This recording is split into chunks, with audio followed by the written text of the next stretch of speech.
No matter how many of these operations I was doing for women for breast cancer, I wasn't doing one single thing for the next unsuspecting victim. So Dr. Esselstyn started investigating the global statistics on breast cancer. One of the facts he discovered was that the incidence of breast cancer in Kenya was far lower than it was in the United States. In fact, in 1978, the chances of a woman getting breast cancer in Kenya were 82 times lower than in the U.S. Dr. Esselstyn was even more surprised by the numbers he discovered for some other types of cancer.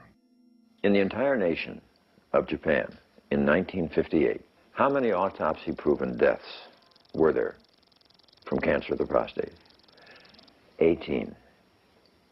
18 in the entire nation. That, to me, was about the most mind-boggling public health figure that I think I'd ever encountered.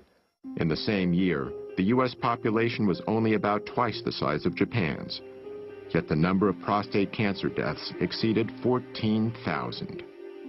Dr. Esselstyn also discovered that in the early 1970s, the risk for heart disease in rural China was 12 times lower than it was in the U.S. And in the highlands of Papua New Guinea, heart disease was rarely encountered. The link he noted between all the areas he studied was simple. Virtually, the Western diet was non-existent. They had no animal products. They had no dairy, no meat. Even more compelling to Esselstyn was some historical data that had long been overlooked. In World War II, the Germans occupied Norway. Among the first things they did was confiscate all the livestock and farm animals to provide supplies for their own troops. So the Norwegians were forced to eat mainly plant-based foods.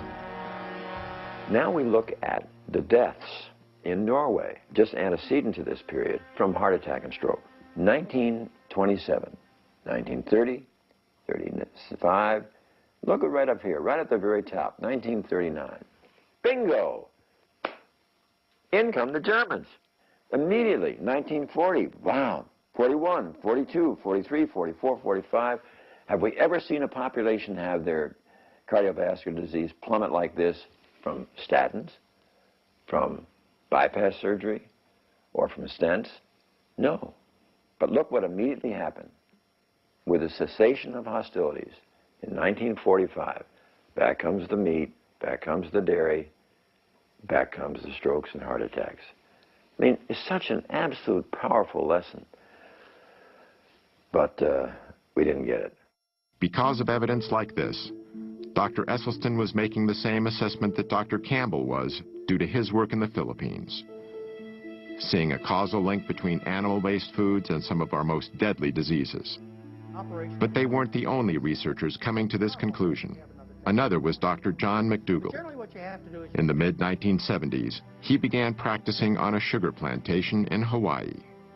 What I observed there was the health of the people differed dramatically depending upon how long they'd been in Hawaii.